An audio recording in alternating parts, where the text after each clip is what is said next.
Double engine की सरकार से प्रदेश में खुशहाली।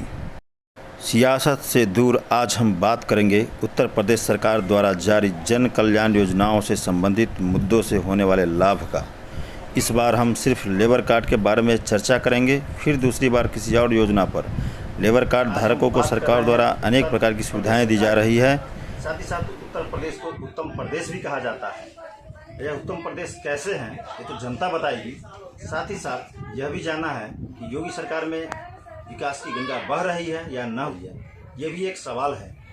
लेकिन क्या सरकार सिर्फ गरीब गुरबे की बात करती है या उसके लिए कुछ योजनाएं भी लाई है, हम जानते हैं इन्हीं से। क्या नाम है आपका? जी नमस्कार, मैं पारस मोहंती अपनापन फाउंडेशन से हूँ। मैं समाज सेवी हूँ। तो आप अपनापन फाउंडेशन से भी हैं और समाज सेवी भी हैं, तो आपको समाज के प्रति भी चिंता होगी। और साथ ही साथ क्या योगी सरकार योजनाएं लाई है गरीब गुरबे के लिए या सभी राजनीतिक दल बात करती है? वर्तमान में अभी सरकार की हम बात करें तो केंद्र में मोदी सरकार और उत्तर प्रदेश की बात करें तो योगी सरकार, क्या क्या स्कीम है जो गरीबों के लिए फायदेमंद हो? सरकार है, केंद्र में भी है और राज्य में भी है। और योगी सरकार एक बहुत अच्छे बेहतरीन योजनाएं लाए हैं गरीबों के लिए। और योजना के बारे में मुझे जितनी भी आइडिया है मैं आपको विस्तृत जानकारी दे दूँगा। जिस पर हम लोग हमारा संस्था काम करेंगे, मैं उस योजना के बारे में आपको जानकारी दे सकता हूँ।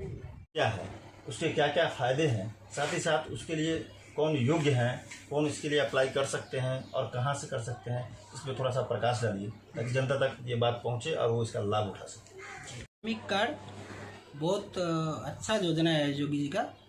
ये उत्तर प्रदेश में जो प्रवासी मजदूर है और जितना यूपी के अन्य प्रांत के भी मजदूर है, जहाँ जो अपने घर छोड़ करके दूसरे शहर में जाके काम करते हैं, उनको लेबर कार्ड के माध्यम से आर्थिक सहायता, स्वास्थ्य सहायता, सामाजिक सुरक्षा, ये तीनों मिलती है। और लेबर कार्ड में 13 प्रावधान था, 13 प्रकार की सुविधाएं वो उपलब्ध करा रहे थे। लेकिन अभी योगी जी ने पिछले महीने एक सुविधा और जोड़ दी। जिनके पास लेबर कार्ड है उनको 5 लाख तक का इलाज फ्री, आयुष्मान कार्ड भी मिलेगा, ऐसा भी उन्होंने किया। और योगी जी जो भी योजना लाते हैं उसको तुरंत, मतलब योजना आने से आते ही उसको कार्यरूप दे दिया जाता है। सारे सरकारी प्रशासनिक अधिकारी, सारे जो भी सामाजिक संस्थाएं हैं, उनको काम जिस प्रकार देते हैं उसको पूरा मॉनिटरिंग भी होती है अपर अधिकारियों से और काम भी बहुत बढ़िया होता है।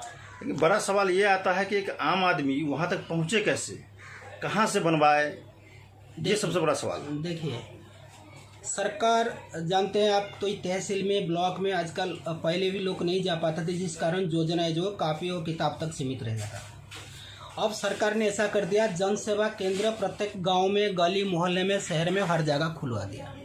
जन सेवा केंद्रों को उन्होंने बाकायदा सरकारी स्वीकृति दे दी कि वो लोग, जैसे आयुष्मान कार्ड आपका, जैसे आपकी श्रमयोगी मानधन योजना है, लेबर कार्ड है, इस प्रकार के जो कार्ड है वो अपना नज़दीक CSC सेंटर में जाके भी बना सकते हैं।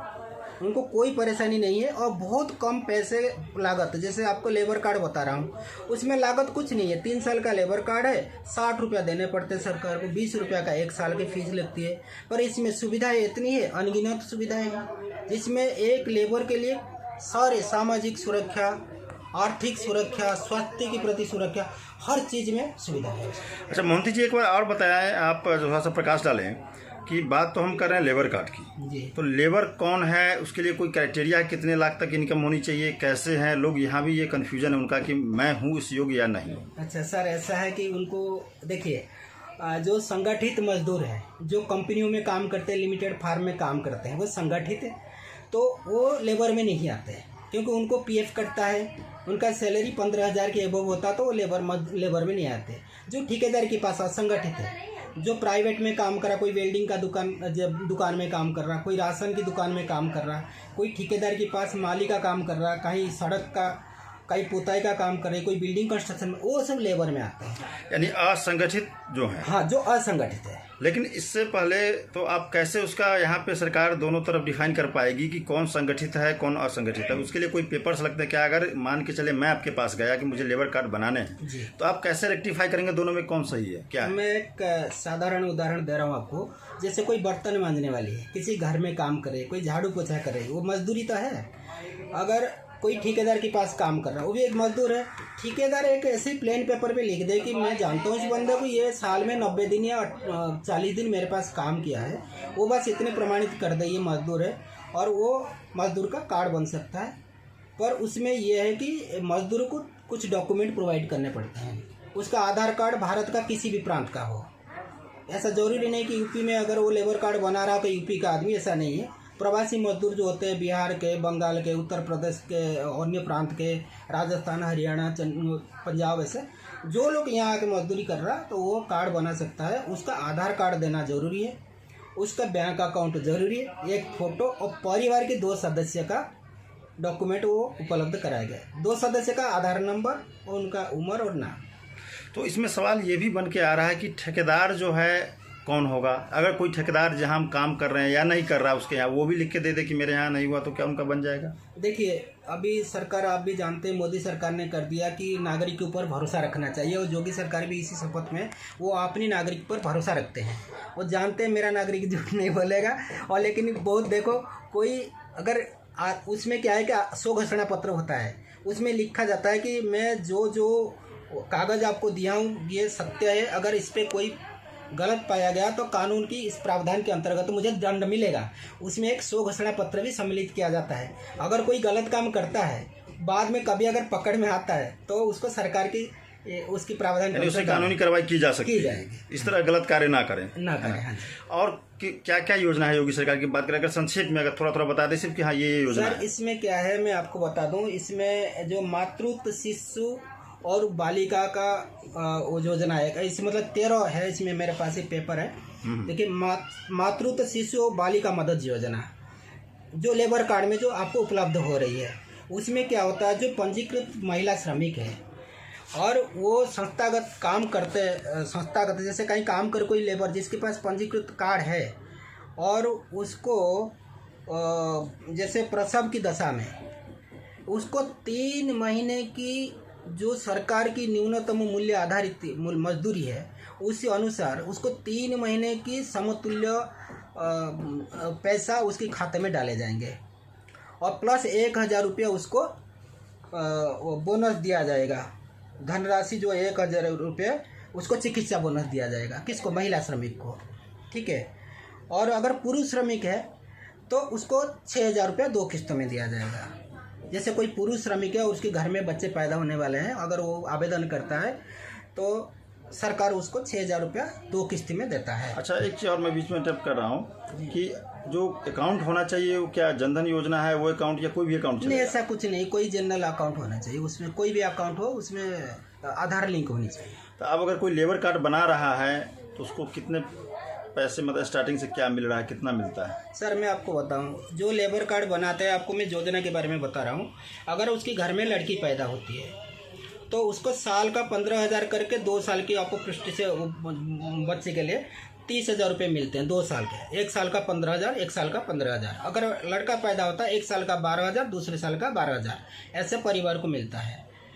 और ये उसका मातृत्व और शिशु कल्याण के लिए है। ठीक है, योजनाएं पर हम बात करेंगे, लेकिन सबसे बड़ी बात आज ये आ रही है कि लोग जन सेवा केंद्र जाएं और वहां जाके लेबर कार्ड की बात करें और वहां उसको फिल करें। जो मैं इसके बारे में कुछ योजना की आपको बता रहा हूँ। मैं आपको कुछ योजना बता रहा हूँ। संत रविदास शिक्षा सहायता योजना इस लेबर कार्ड में मिलता है। जिसके पास लेबर कार्ड है उनके बच्चों को सरकार 150 से लेके 2000 तक स्कॉलरशिप देती है, अगर स्कूल रिकमेंड करता है। ठीक है, अच्छा पढ़ रहा है। और सरकार ने ये भी कर रखा है, अगर पंजीकृत लेबर कार्ड किसी के पास है और उसका बच्चा, अगर वो उसके माँ बाप असमर्थ है पढ़ाने में, उसको गुणवत्तापरक शिक्षा देने के लिए अटल आवासीय स्कूल खुल रही है, जिसमें वो बच्चे को सरकार पूरे गोद ले लेता है। उसको खाना, रहना, पढ़ाई पूरी योगी सरकार करेगी, और योगी सरकार उसको गुणवत्तापरक शिक्षा भी देगी। जैसे कोई टेक्निकल सीखना चाहता है, जो सीखना चाहता है वो शिक्षा दे करके उसको समर्थ बनाएगा।